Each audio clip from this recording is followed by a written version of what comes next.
Zenith of power, ladies and gentlemen. It's coming, and a lot of players are thinking they can win if they just stretch their speedups in a certain way. Now you know it, I know it, and they know it in their mental that it's a bad idea to try it if you don't have a crazy amount of speedups and resources, among many other things. But nonetheless, some players carry too much hope, and I don't blame them because I tried it once and I failed. And my second time around, I won it. So this is a warning to anyone thinking about competing in the Zenith of Power event, and this is coming from someone who failed and then succeeded.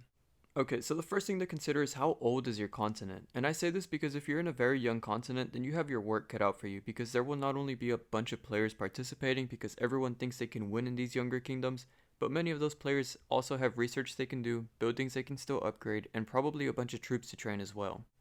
So to compete with so many players that have potential just like you, well, that's something scary to consider in my opinion. Same thing goes for the whales in those younger continents. If you already have T5 unlocked, but you have a ton of speedups and resources, you still have your work cut out for you, buddy. So good luck to you too, because what you have to train in T5, they can simply upgrade in research and building and efficiently get more out of it. And then they can think about training. The next thing to consider is why do you even want the city skin? What purpose is this going to fulfill in your account? The KVK shop already has legendary city skins that are good for each troop type. I get that it's not a 15% stat buff, nor is it for health, but is it even worth raising a minimum of 30 million power? The answer is no, especially if you lose, and there are always more losers than winners in this event, so it's like starting a fight and then you end up getting robbed. Don't let that be you in this situation. Also, when aiming for Zenith, you want to consider what kind of tiered troops you have and how many of them. And what I mean by this is the best way to train for points is to convert tier 4 units into tier 5. That is the best use of your speedups as far as training goes. Now I'm not sure how far into the video I am, but let's go over some honorable mentions real quick for when you should give up on Zenith or like don't even attempt it. If you're in the same continent as 1960, pack your bags and give up. If you're in Chisgul's continent, give up.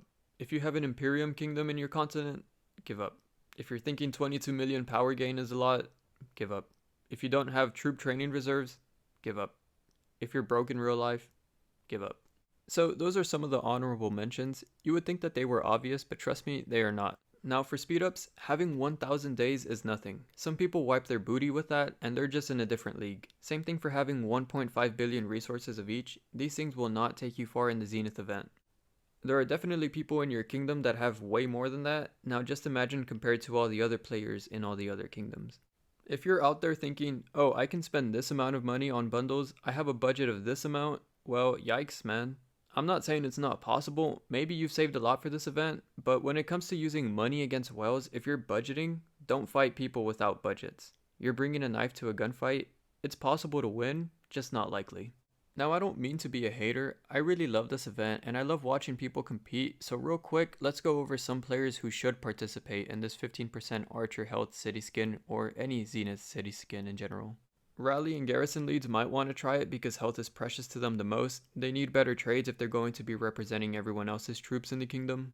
Whales who have been whaling out for a while and will continue to whale might want to try it too because buying stuff and hoarding way before this event even started was the best thing you could have ever done for this event, so you can definitely win it.